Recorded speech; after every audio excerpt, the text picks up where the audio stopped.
Go inside the Crimson Tide with your hosts Rodney Orr and Gary Harris, keeping you informed on everything Alabama.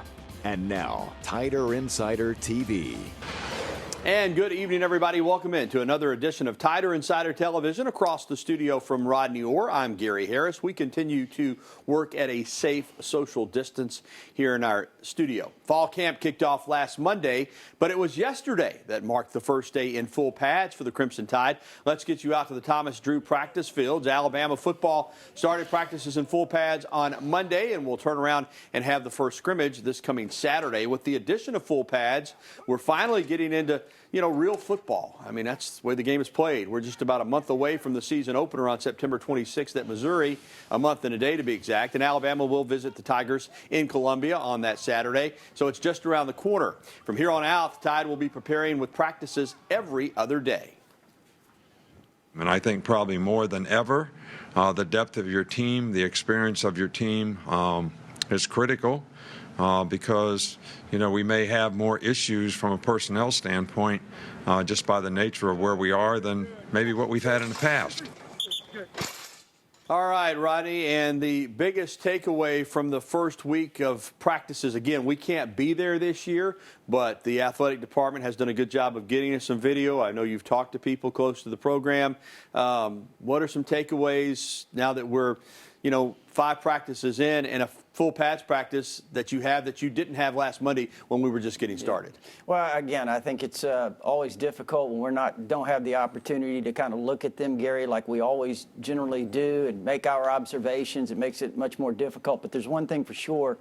If that video that we watch is accurate, which it looks pretty good, I think that this team is, given the fact that they were gone from March till June, I mean, they look pretty good physically. They look excellent physically. So that's the one thing that you really look at is how do they look on the hoof? And right now they look really, really good. We're hearing some positive things. I think Nick Saban's been really upbeat when he's talked about this team. I think he knows that potentially he has an outstanding team. Let's just hope that, they get the opportunity to prove it. A lot of talent at quarterback on this roster, no doubt about it, with Mac Jones, Paul Tyson, and Bryce Young, but still just 3 scholarship quarterbacks, which is a little bit less than you would like on your roster. And we saw last year when Tua went down how quickly quarterback depth can be an issue. How concerning is that? I know they've got some talented walk-ons on the roster as well, but to go into a season with just 3 scholarship quarterbacks. Well, I think always you want to have at least 4 guys ready to play if you can, and that's tough to do, but you want 4 on scholarship. Some schools like to carry 5. So, obviously Alabama's down in terms of the numbers a little bit, but like you mentioned, there is some really high quality there. Obviously Mac Jones got a lot of tremendous experience last year that he might not have gotten otherwise. Again, I know that the downside was to his injury, but certainly the upside was that Mac had the opportunity to gain a lot of valuable experience, Gary. He played in some tough environment there at Auburn. That was a tremendous experience for him. Did a great job in the bowl game against Michigan. So, he comes in really this year as a guy that in some ways is established, probably as established as you could be for a backup quarterback. Bryce Young, we know all about the laurels that he comes here with out of California, one of the top players to come out of that state in many years. And, Paul Tyson certainly has worked really hard, and he's a guy that was a very successful high school quarterback at Hewitt-Trussville. So, again, you certainly hope that you avoid the injury bug at quarterback because that can always be a very, very difficult thing to overcome. It can alter a season. We saw it last year. It's time now for Coach Talk. Health and safety will be one of the main concerns for the upcoming season for fans, coaches, and players alike. With this in mind, the season is still very important to the players. Here's what head coach Nick Saban had to say about the importance of actually having a season in 2020. Now, is it more important than public safety? No, I don't think so. Is there a way that we can do that and keep people safe? I think a lot of people are trying to do that, but I don't think that we should not try, because this is about the players. When it comes, it's not about it's not about everybody acts like we want to play for the money. We want to play for the players. I want to play for the players. We have a lot of guys on our team that can create a lot of value for themselves by playing this season, and I want to play for the players. I know it's important to the fans. I love our fans. I love the way they support our team. They're a part of our team. We want them to continue to be a part of our team in whatever way that they can. But this is really about providing an opportunity for the players if we can do it in a safe way. Really love what he had to say there, Rodney. Obviously, nothing comes ahead of the health and welfare of citizens in this country. Having said that, we see sports being played all over, professional, amateur. So I think that what he said is the truth. If we can have a college football season and do it in the safest manner possible, then we need to do it for the players. I mean, that's what they work for, is to have a season. So I think you owe it to them to do everything that you can to play. And that's what I took away from his comments. You? Yeah, Gary, I agree with you totally. The thing is, you look at the players. You talk about how they've come back since June and they've worked extremely hard. And you look at what's going on around the country, the Big Ten, the Pac-12, the players have, they've gone out, they've gotten their parents have gotten involved in this somewhat of a protest of their own in terms of wanting to play the season. You feel for those guys because, here it is, it's been snatched away from them. Again, we understand the virus. We certainly respect that. But at the same time, these are young kids they've trained for this. This is something that, Gary, like they've said, they couldn't be in a safer spot. At all these schools, and I know here at Alabama the things that they've done here to protect the guys. So, you hope that at least in the SEC, the ACC, the Big 12, that they can follow through and have a season. And I think that everyone should hope that, Gary, because I think that's a good thing. I do too. Let's talk defense, Rod. Pete Golding knows that the defense needs to get better. The second-year coordinator said as much last week during a Zoom call with the media. Alabama's defense wasn't number one in either the SEC or among the top 10 nationally in any major category last season. That's shocking. Some of that was due to inexperienced players filling in for key starters that were out with injuries. But that excuse was last year. And this year, it's time, according to Golden, to step up and be accountable. All right, did we have that drill set up? All right, all these missed tackles, a lot of them are in similar situations. Well, did we drill it? Did we put them in the situation? How can we do a better job of coaching and preparing the kids to where we get the product that we want on Saturday? And so, bottom line, that's on me. It ain't on nobody else. I'm the defensive coordinator. I'm responsible for the defense. And so I got to do a better job of getting them prepared, getting those guys knowing what to do and playing fast. All right, Rod, let me say this. He caught some heat last year. He continues to catch some heat. And I just said it. This Alabama defense in 2019 was not up to Alabama standard. Having said that, and I know coaches can get you fired up, I like the way he handled himself in that press conference. He didn't look for excuses. He flat out said, this is what we did well. This is what we didn't do well. We got to find out why we did some things well and then find out why we did what we did that didn't work and fix it. And that's on me. And, he did not try to pass the buck at all. Yeah, I think one thing, Gary, from what's happened, you could go back to the Clemson game, the national championship game a couple of years ago, and I think this staff has a little bit of a chip on his shoulder on the defensive side. They've got something that, they want to prove, certainly. They're professionals. This is the product that they've contributed to putting out on the field, and they certainly want better. There's no question about that. So I think that's a good thing in a way. And I think, too, and I'll make excuses for Golding in a way, because I looked down there last year, this time we had Fan Day, and you could see, although Alabama certainly had some talent, Gary, it wasn't what we had seen in the past in terms of the numbers of quality depth. And then you had the injuries that occurred. You lose two inside linebackers. You lose one the magnitude of Dylan Moses, and you have to start two true freshmen in that defense. It's extremely difficult. You lost one of your better, maybe your best defensive linemen, certainly right there with Raekwon Davis in terms of the experience, and LeBron Ray. You lost him early in the season. That was very hurtful. So I just think all of those things contributed to what we saw for the defense. At times you had 5, maybe even 6 in some games, true freshmen starting. That's almost unheard of. Indeed, it is. I think the defense is going to be better in 2020. The preseason Associated Press Top 25 college football poll for the upcoming season was released Monday, with Alabama coming in at number 3, 2020 being the 13th consecutive year that Bama will enter the season ranked in the poll. The Clemson Tigers were selected as preseason number 1 team, with Ohio State at number 2. The Big Ten and the Pac-12 are going to be included in the preseason poll. I really don't know why they're not going to play, but I guess it keeps Ohio State's streak alive of being ranked for the most consecutive years of any team in the country. Here are the SEC teams that made the preseason poll. They had the most in the country. Alabama 3, Georgia 4, LSU 6, Florida 8, Auburn 11, Texas A&M 13, and Tennessee at number 25. Well, still to come on Tider Insider Television, University of Alabama students are still planning on being able to attend football games this fall, but seating will look very different. We'll have the latest coming up on the program. And also, Crimson Tide, what's comforting about being on campus and playing during this pandemic? Well, they're pretty much in a bubble. We'll explain next. And we'll be getting to your phone calls, emails, and tweets. 205-348-WVUA, 348-9882. The number is always, or you can email us at the address on your screen, or you can even tweet at us using that hashtag TITV. We'll be right back after this.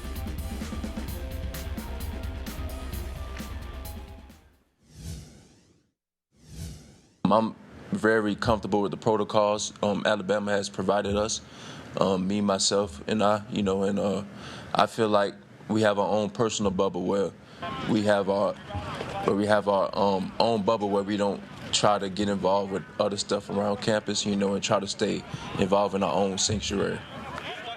Welcome back to TITV. I'm Gary Harris, sitting across the studio from Tider Insider's Rodney Orr. That's Crimson Tide cornerback Patrick Surtain II talking about his comfort level being on campus with the protocols that Alabama has put in place. We expect to see Surtain in the National Football League when he's done at Alabama. The same goes for running back Najee Harris, receivers Devontae Smith and Jalen Waddle. All of those players have said they want to play this season, even with the uncertainty and potential risk involved during the coronavirus. Rodney, I guess I'll ask you this question. Do you think the players are safer here at Alabama, so to speak, in what is pretty much their own bubble, as opposed to if they weren't playing football and were either at home or, mingling somewhere else on campus? Well, I think Alabama, Nick Saban, this staff, the training staff, medical staff, Gary, I think they do the best job of creating the environment that they need to keep them safe around here. And I think the players do a good job for the most part of adhering to the advice that they're given. Because I think Alabama hammers those things home and the importance of doing those things. And, I think they have a lot of good buy-in on those types of things. So, yeah, I do. I really do think that this is the best place for them. I think it's the safest place. And, again, another thing you have to remember is leadership on a team goes a long way in terms of setting the tone of what the other guys do. You showed Patrick Surtain, obviously a great leader. The younger players certainly look up to him. Jalen Waddle, Devontae Smith, Mac Jones, some of those offensive linemen, Landon Dickerson, various other ones, Alex Leatherwood. Those guys have been around a while. Dylan Moses on the defensive side. So I think those are great leaders, and those are the guys that can certainly get the other players to kind of buy into what they need to do. All right, Rodney, let me ask you this, brought on by the coronavirus. The NCAA granting another year of eligibility for all sports athletes, including football. It appears to be a good thing. Is it? Well, I think it is. I mean, I like the idea, Gary. Just off the top of my head, I like the idea, and correct me if I'm wrong, the way I understand it, now it may change, I'm not sure, but a player, take a true freshman, for example, can play every game this year and not lose a year of eligibility. I like that idea, at least for this year, because it's going to be interesting to see these guys get opportunities. And here's the thing. Some of these guys might not normally play nearly as much in some of these conference games, but you might be put in a situation where you have to have these guys ready to play. And I'm talking about by giving them some experience in some of these games early in the year for sure, to have them ready for the stretch run, because you never know. You never know with the virus, the risk of it. You could lose some guys, certainly.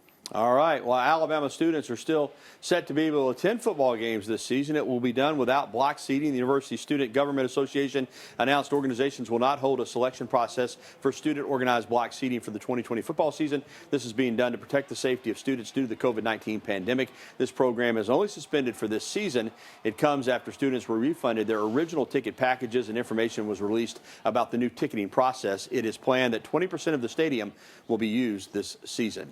Still to come on Tider Insider TV. Find out what made the Arizona Cardinals the perfect free agent fit for former Tide star Drake Kirkpatrick. And next, we'll be welcoming your phone calls, emails, and tweets. Go ahead and call through now at 205-348-9882. There's the email address.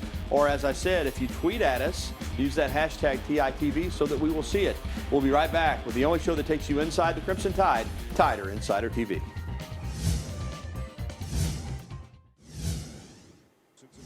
Former Bama standout Drake Kirkpatrick was looking for a fresh start, and he finds one in Arizona. The Cardinals signed him to a one-year deal, reportedly for the veterans minimum. Kirkpatrick has played all 8 NFL seasons with the Bengals. Cardinals defensive coordinator Vance Joseph was his DB coach for 2 seasons early in his career in Cincinnati, and Kirkpatrick says he made a big impact in his development. Many of the Cardinals media bet on Kirkpatrick to win a starting corner spot opposite All-Pro and former LSU star Patrick Peterson.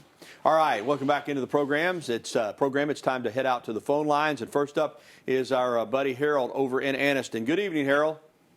Hey, how you doing, guys? Doing well. Hey, I'd like to make a statement before I ask you the question. The thing y'all said, I think we'll be able to play football if the fans and the student body can follow the protocols that the football players following. You know, we should be able to play. Let's hope so.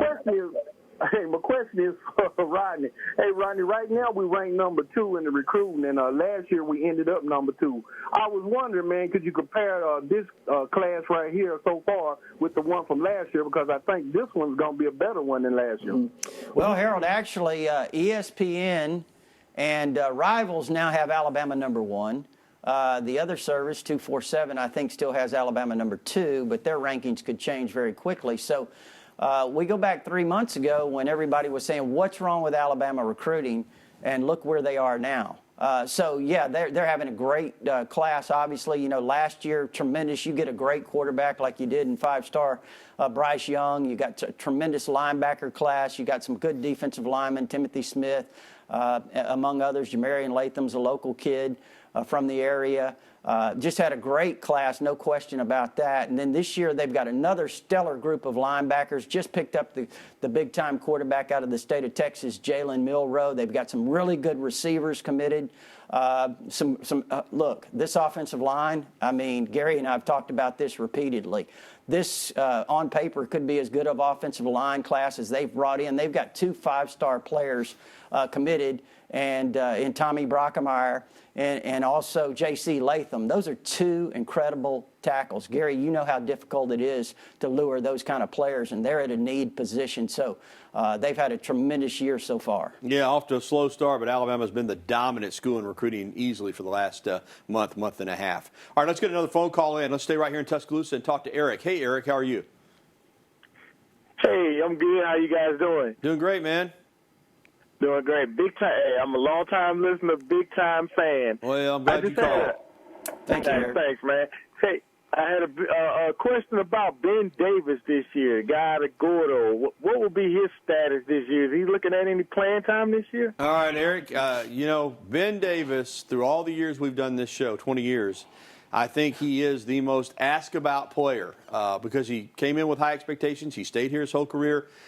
This is it for him, Rodney. It's now or never. Now, the good news, Eric, he made an impact toward the end of last season. I remember in Starkville against Mississippi State, he really played well. So to answer your question, yes, I think he's going to see significant playing time. I think that he's a mature football player. We've seen other guys like this in the past that waited their turn. I think he's going to have an impact on this defense. Rodney, what do you think? Yeah, I certainly hope so. You know, Ben, last year, we've talked about this a little bit. He had struggled throughout his career with some injuries. And now last year was kind of his first year to really be fully healthy. And Gary talked about in the latter half of the season when he made some impact. And I think, yeah, this is his opportunity. I would say right now he's probably running first team. And I say first team. Obviously, there's not a depth chart. It's very early in practice. But he's kind of one of those veteran players that can help the younger players learn what they need to do. So he's kind of running in that first-team role, and I think he's going to get an opportunity for a lot of playing time. All right, thank you for the phone call, Eric. We'll be back with more phone calls and emails right after this.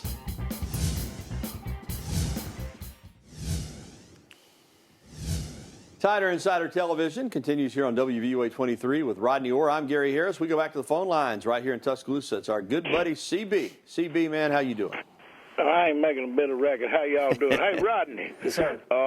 I know that Friday night, Friday night's a big deal. Was Gary doing celebrating, or was he dancing, or what kind of move was he putting on us, brother? Listen, I don't know. If you're talking about, is he talking about the promo, the Football Friday promo? Yeah, I'm trying to figure out what you were exactly. Yeah, I saw the promo. That was pretty good. Now, that's Jesse James. Hey, look, what about the football team, the Virus? How we doing? Well, I think they're doing well, CB. I think that again, when you look at what the protocols that they've put in place, and they've stressed this from June when the players returned. So I think they've done an outstanding job. I think Alabama certainly has done probably as good a job as any team in the country, and we follow a lot of things that are going on around the country. So I have no question that when it comes to protecting the players, that nobody's going to do it better than Alabama. All right, let's get that email real quick, Rodney. We got about 30 seconds. Will Alabama be favored in every game? From Larry in Tuscaloosa. Yeah, I think they will be. Now, that could change if you were to get into the season and get beat a couple of times. But, Rodney, my guess is that in the preseason, Alabama will be favored in all 10 games. Yeah, Gary, what has it been, 1 or 2 games in the last 142 games that Alabama hasn't been favored? So, yeah, I would think probably so. All right, thanks for the phone calls. Thanks for the emails. And we'll be back with TITV on an overcast. It's been kind of rainy today. It's been kind of nice. So we'll be back right after this. More bulletin board material for Derrick Henry. Not that he needs a lot of it. The NFL's leading rusher was ranked 8th best on the list of running backs by Ben Lindsay of Pro Football Focus. Are you kidding me? 7 guys better than him. I'm not buying it. They docked him for not being great in the passing game, but he can be. They just need to throw him the football more. I'm telling you, he's a beast. Former Bama Heisman Trophy winning player. All right, don't forget, if you missed any of this program, you can catch a replay tonight at 10:30 here on WVOA 23, or catch it anytime online at WVOA23.com. Stu McCann will be putting it up right after the show. We're going to leave you tonight with some more Alabama football practice video as the Tide gets ready to roll in 2020. For Rodney Orr, I'm Gary Harris. Good night, everyone.